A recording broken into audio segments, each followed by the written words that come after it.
à toutes, bonjour à tous. Bienvenue dans ce nouvel épisode du CEREC en action. Aujourd'hui, nous accueillons Emmanuel Bury, responsable de projet au CEREC depuis un petit temps déjà. Merci d'être là pour répondre à nos questions. Je vais rentrer directement dans le vif du sujet, qui est la marche de la lutte contre le racisme, qui a eu lieu en mars dernier, en lien avec les élections qui se sont déroulées début juin. Voilà. Est-ce que tu peux nous parler de ces deux marches qui se sont déroulées en mars 2024, une à la Louvière et une à Bruxelles? Bonjour Charlotte. Et donc effectivement cette journée et ces deux événements, ces deux marches se sont déroulées dans le cadre de la Journée internationale de lutte contre les discriminations et le racisme qui a lieu le 21 mars. Et donc dans ce cadre-là, il y a eu deux événements, un événement beaucoup plus local qui a eu lieu à la Louvière et puis il y a une marche nationale le 24 mars à Bruxelles.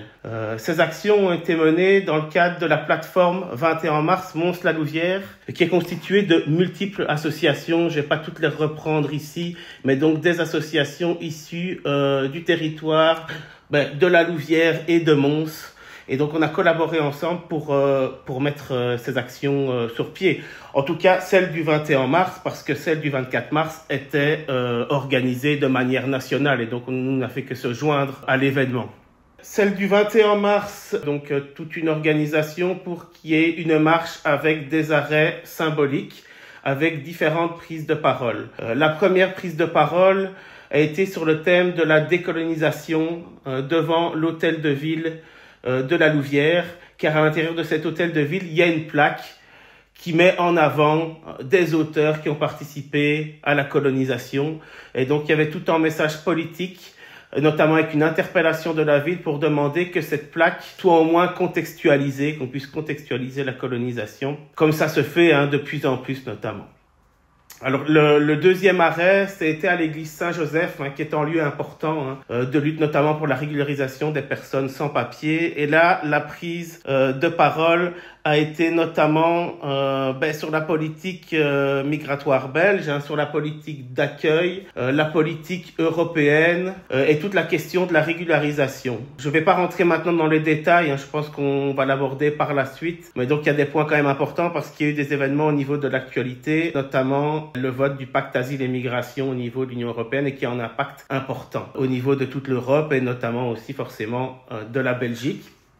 Par la suite, il y a eu un dernier arrêt à la place Mansart où on a pris la parole, ou en tout cas des intervenants ont pris la parole pour parler au niveau du racisme, la lutte contre le racisme, la lutte contre les discriminations.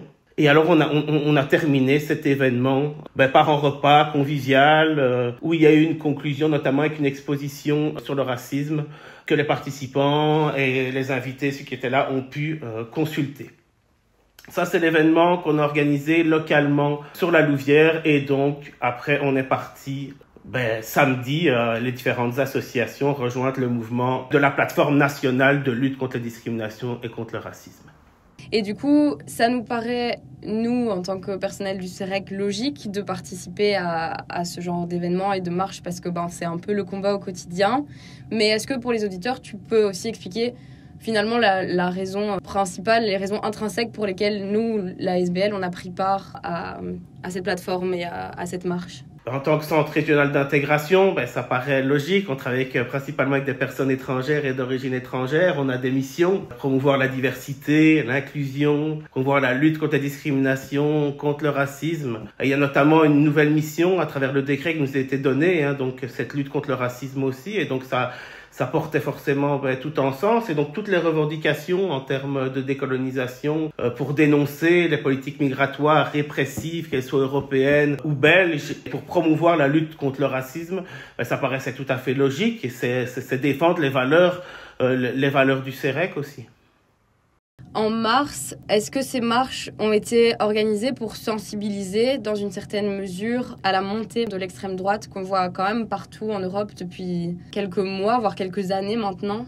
Il y avait un lien aussi forcément, et c'est abordé, c'est vrai que je ne l'ai pas dit dans les thématiques un peu phares, mais forcément la lutte contre l'extrême droite aussi, c'était une des dernières thématiques qui était abordée sur la place Mansart, sensibiliser le public à cette montée de l'extrême droite en Europe et aux conséquences que ça pourrait avoir. Parce qu'effectivement, comme tu le dis, l'extrême droite monte aux différentes élections. À l'époque, en tout cas, était au pouvoir quand même dans des pays européens, en Hongrie, en parti d'extrême droite, le Fidesz, le parti de Giorgia Meloni en Italie.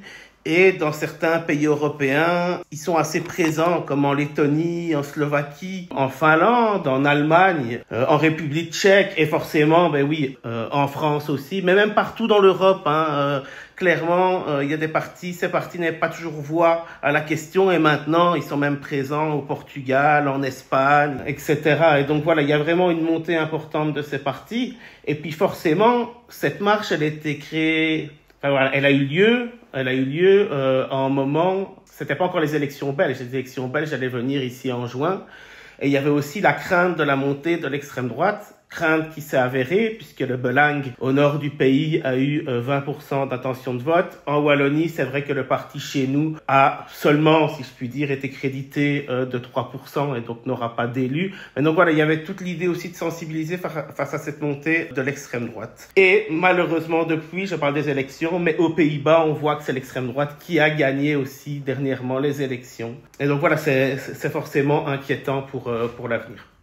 Surtout qu'on voit qu'en Europe, de manière générale, avec les élections qui ont eu lieu, c'est une vraie montée en puissance que l'extrême droite a fait ici en juin partout en Europe. C'est assez effrayant. Oui, tout à fait. Dans les élections européennes, font que ça va sans doute peut-être maintenant, si en tout cas recomposition des groupes, parce qu'il y a 2 groupes parlementaires européens qui sont composés de partis d'extrême droite. Si ces 2 groupes s'unissent, ça pourrait devenir peut-être le deuxième groupe au Parlement européen. Et donc, effectivement, ça pose énormément de questions. Pour replacer, du coup, par rapport aux marches, parce que voilà, ici, on a dévié un peu sur les élections. Donc, ces 2 marches ont eu lieu. Et depuis qu'elles ont pris place, le gouvernement Vivaldi a voté 2 lois différentes. Il y a la loi Frontex et la loi Retour proactif des migrantes. Quel a été le sentiment des associations qui étaient à l'initiative de cette marche à la Louvière et par extension de celle à Bruxelles par rapport justement au passage de ces 2 lois? Alors, si tu me permets, j'aimerais bien rajouter un point qui est le vote depuis au niveau européen du pacte asile et migration. Et puis alors, si tu veux bien, on passera au niveau belge. Donc, c'est vrai que depuis ces prises de parole, depuis cette marche, le pacte asile et migration a été voté au Parlement européen le 10 avril 2024. Donc, il devrait rentrer en application, ces règlements dans les 2 ans. Et clairement, on est passé vraiment dans une approche qui domine ici, qui est essentiellement répressive et contraire aux droits fondamentaux. Pour expliquer peut-être aux auditeurs qu'est-ce que ce pacte comporte en termes notamment de graves atteintes aux droits fondamentaux, il y a plusieurs points. Il prévoit une gestion accélérée aux frontières avec une procédure de préadmission pendant une période de maximum 7 jours, où on va collecter des informations basiques, on va collecter des données biométriques, on va réaliser des contrôles de santé et de sécurité. En fonction de l'analyse de ces informations, une évaluation initiale du demandeur et de sa demande d'asile sera réalisée. Et donc le demandeur saura s'il peut rester en Europe et entamer une procédure d'asile traditionnelle ou une procédure frontalière accélérée, ou s'il est renvoyé vers un autre pays où sa demande sera examinée. C'est lié en fait ça à la procédure Dublin. Je ne sais pas si les auditeurs connaissent cette procédure, mais en fait la procédure Dublin, c'est le pays dans lequel le demandeur fait sa première demande d'asile, c'est le pays responsable de la gestion de sa demande d'asile. Et ce qui se passe, c'est que certains demandeurs font plusieurs demandes en fonction de leur avancée, de leur parcours migratoire, etc. Et donc, une fois qu'une personne a fait plusieurs demandes, la personne est renvoyée dans le pays lors du contrôle où il a réalisé sa première demande. Cette responsabilité, elle incombera aux États membres en première ligne des arrivées, qui devront non seulement enregistrer les nouveaux arrivants, mais également effectuer un tri préliminaire à l'entrée sur le territoire. Et donc, j'espère avoir été clair ici pour les auditeurs. Il y aura donc 2 procédures distinctes pour les demandeurs de protection internationale. La procédure d'asile traditionnelle, longue, et une procédure frontalière accélérée qui ne devra pas durer plus de 2 semaines. Cette procédure dite aux frontières serait réalisée dans des hotspots et s'appliquerait aux migrants jugés à risque pour la sécurité nationale, ceux fournissant des informations erronées ou, et là c'est beaucoup plus inquiétant, venant de pays avec un faible taux de reconnaissance, tels que le Maroc, le Pakistan et l'Inde. Et donc, finalement, on la nationalité serait mise en avant. Ces demandes ne seraient plus examinées sur base des récits, mais plutôt sur base de la nationalité. Et donc, de manière générale, concrètement, si les décisions positives délivrées pour une nationalité en particulier représentent moins de 20% des décisions, la requête du demandeur serait refusée automatiquement. Même si c'est stipulé quand même qu'ils analyseraient individuellement, c'est ce que craignent les associations. Et donc, si rien n'indique que la personne a besoin de protection, le demandeur devra retourner dans son pays d'origine ou même dans un autre pays qu'on appelle pays sûr, donc au risque d'y subir des traitements dégradants ou même la mort. Ce qui est important aussi par rapport au niveau européen, et je vais essayer d'être assez court pour les auditeurs, c'est que ces personnes dans ces hotspots, ils seraient dans des camps qui sont au final ni plus ni moins que des prisons à ciel ouvert, dans lesquels ils pourraient être détenus le temps de leur procédure, dans lesquels on pourrait aussi incarcérer des enfants, des personnes malades, des personnes handicapées. Et il est bon de rappeler que la détention va à l'encontre du principe de l'intérêt supérieur de l'enfant, un principe qui est pourtant consacré non seulement dans la Convention internationale relative aux droits de l'enfant, ratifiée par la Belgique, mais également inscrite dans notre propre Constitution. Autre information importante, c'est afin de permettre ce nouveau système de fonctionner, les 27 espèrent multiplier des accords avec beaucoup de pays tiers pour y renvoyer les candidats à l'asile déboutés. Qu'est-ce que je pourrais dire d'autre? Il y a tout un mécanisme aussi financier, donc à géométrie variable, c'est-à-dire que les personnes qui ne voudraient pas accueillir les pays européens devraient verser une indemnité financière, 20 000 € par demandeur d'asile, ou devraient fournir en soutien opérationnel. Je pense que je vais m'arrêter là, peut-être simplement dire aussi qu'au niveau extérieur, il y a des accords qui sont passés avec d'autres pays tels que la Mauritanie, l'Égypte et la Tunisie, mais là c'est notamment pour empêcher de faire venir les personnes, donc à coût de millions. Quand on sait que les pays cités sont pas des grandes démocraties, etc., il peut aussi forcément avoir des abus. Et donc nous, en tant que centres régionaux d'intégration et en tant que plateforme 21 mars, à ce moment-là, nous on appelle à une politique migratoire humaine, responsable, à une Europe ouverte et accueillante. Et voilà, on voulait exhorter les États membres de l'UE de fournir des voies d'accès sûres et légales, ainsi que des conditions d'accueil dignes. Malheureusement, le vote de ce pacte asile et migration va à son encontre et nous inquiète énormément. Alors ça, c'est le volet européen. Et puis, il y a le volet belge. Tu parlais de 2 lois qui ont été votées. Forcément, lors de ces prises de parole, on a évoqué la crise de l'accueil. Il faut savoir que depuis près de 2 ans, il y a des milliers de personnes qui dorment dans les rues en Belgique parce que le réseau d'accueil belge est saturé. Et pourtant, les conventions internationales nous obligent l'État belge à leur fournir en hébergement, en accès aux soins de santé. Il y a des décisions, notamment le fait de ne plus accueillir les hommes seuls, qui pourtant ont été suspendus par le Conseil d'État, sur lequel le gouvernement belge s'assied clairement et donc bafoue en des piliers de la démocratie, bafoue cette décision de justice. Et donc voilà, c'est très inquiétant. Il a été de multiples fois condamné, ce gouvernement. Il y a eu 17 000 condamnations en justice. Il y a eu des astreintes pour plus de 37 millions. Et donc voilà, j'espère qu'à l'avenir, mais en tout cas ça ne se fait pas. Et depuis cette marche, ça ne s'est pas fait. Il y avait eu un engagement d'ouvrir des places supplémentaires. Ça s'ouvre vraiment petit à petit, mais il y a encore à l'heure actuelle, je lisais les chiffres, je pense, ce matin, il y a encore plus de 4000 personnes maintenant qui sont à la rue et à défaut d'avoir une place d'accueil. Et donc, on voulait aussi sensibiliser lors de cette journée à la difficulté des personnes sans papier, ceux qui vivent sur le territoire. Ils sont entre 90 000 et 170 000 sur ce territoire et ils n'ont pas beaucoup de droits, hormis l'aide médicale urgente. Donc voilà, ça c'était le contexte sur lequel on voulait sensibiliser. Et puis depuis, comme tu l'as dit, le gouvernement fédéral, avant de partir, a voté 2 lois. Et donc Charlotte, c'est bien la loi Frontex et la loi de retour proactif. Ces 2 lois ont été votées, elles sont très répressives à l'égard des personnes migrantes sans papier, sans titre de séjour. Et donc, pour te donner quelques éléments de ces 2 lois, alors il y a plusieurs mesures. Il y a premièrement un élargissement des possibilités d'escorte pour les expulsions par les membres du cadre opérationnel de la police fédérale, de l'Office des étrangers et du contingent permanent Frontex. Frontex, pour expliquer aux auditeurs, c'est le contingent des gardes-frontières européens. Notamment, il y a aussi une mesure qui permet à ce contingent Frontex d'opérer sur le territoire belge, dans les aéroports, dans les gares, dans les ports, etc. Dans ces 2 lois, il y a aussi les possibilités d'usage de la contrainte tels que la fouille corporelle, l'usage de la force et le menottage, qui ont été élargis pour le personnel de l'Office des étrangers. Et puis on a prolongé le délai de transfert Dublin, qui est passé de 6 à 12 ou à 18 mois en cas de non-coopération à son transfert.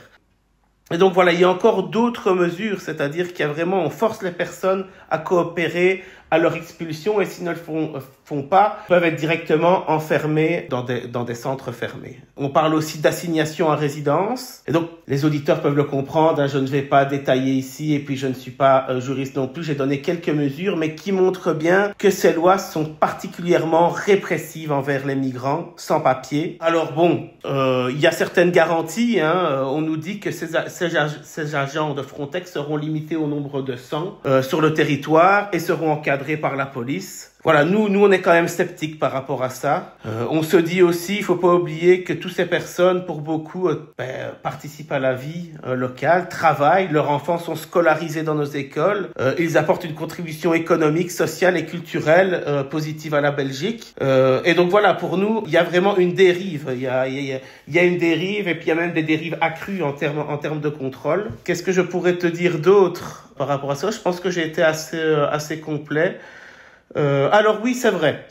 Les partis se sont défendus en disant que ces lois, on interdisait l'incarcération des enfants mineurs dans les centres fermés et on introduisait le retour de la gratuité pour l'introduction des demandes de régularisation. Effectivement, ces deux aspects constituent en tant que tels des avancées, c'est vrai. Cependant, intégré dans un dispositif qui renforce considérablement les possibilités d'interception et d'expulsion des personnes et des familles sans papier, il risque de ne pas beaucoup les aider à obtenir un droit de séjour en Belgique. Donc, ce qui explique notre scepticisme. Et donc, forcément, le vote de ces deux lois constitue un coup dur pour la lutte en faveur de la régularisation, pour laquelle on se bat, et pour la suppression des centres fermés.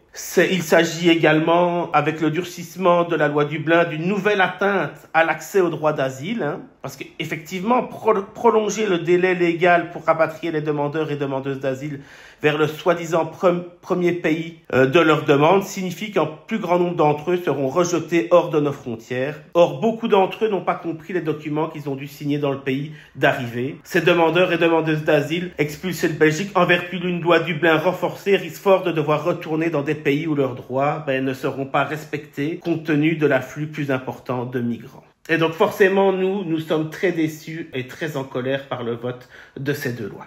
Je ne sais pas si j'ai été claire, Charlotte. Si, très. Tellement que j'ai rien à dire. Là, je sais même pas rebondir. Je trouve ça effectivement très clair. Et tu as répondu du coup à mes deux questions, enfin à celle donc des lois et aussi parallèlement un peu à celle de cette montée de l'extrême droite qui a eu lieu du coup en juin ici, en Europe en tout cas. J'ai plus d'autres questions à part, est-ce que du coup, au vu de la situation actuelle, ici en juin 2024, est-ce qu'il y a d'autres marches, d'autres actions qui sont envisagées sur ces thèmes ? Alors, forcément, on va être vigilant. En dehors de ces plateformes de multiples associations, il y a aussi la plateforme Agir Ensemble du CEREC qui rassemble plusieurs associations et dont l'objectif c'est la lutte contre le racisme et les discriminations. Et donc, dans ce cadre-là, on a prochainement une réunion. Donc, ce lundi, on a une réunion. On va essayer encore de faire une action thématique avant 2024 par rapport à la thématique de lutte contre le racisme. Ce qui est intéressant quand même de dire pour terminer sur une note quand même positive, parce que c'est vrai que c'est pas très positif que ça soit au niveau du pacte asile et migration qui a été voté, au niveau des lois et du durcissement de la politique migratoire belge. Il y a quand même quelque chose de positif, c'est que la ville de la Louvière nous a entendus par rapport à notre demande de contextualisation de la plaque. Et donc, on a été reçus et il y a un travail qui va être fait avec les archives de la ville de la Louvière qui vont reprendre la plaque et la contextualiser. On ne sait pas encore exactement comment, mais bon, voilà, on a été reçus, il y a eu cet accord de la part de la ville. Et donc, nous, on va travailler avec les archives pour voir ce qu'on peut faire et comment mettre un peu en avant cette action parce que bon, c'est très bien de contextualiser la plaque, mais si il n'y a pas en écho médiatique par rapport à ça, ça serait dommage. Et donc, on va essayer vraiment de s'atteler à sans doute faire en événement une action en invitant la presse, les médias, pas mal de personnes, tous citoyens, pour on peut expliquer l'action qui a été réalisée et peut-être aussi que cette action amènera à d'autres actions de ce type sur le territoire wallon ou sur les territoires belges qui permettent de contextualiser notre histoire coloniale. On l'espère en tout cas parce que c'est en éveillant les consciences qu'on ira vers le positif, comme tu dis. Et c'est vrai que c'est un chouette pas en avant de la part de la ville de faire ça et d'avoir entendu. Merci d'avoir pris le temps de répondre. Merci d'avoir été si clair parce que effectivement, c'est au-delà de la mise en contexte, c'est très important d'avoir ces infos, je pense, pour tout le monde, pour moi comme pour les auditeurs, surtout dans le contexte actuel. Et merci pour cette touche positive parce que ça montre quand même que même si on n'a pas l'impression, il y a certaines choses qui bougent.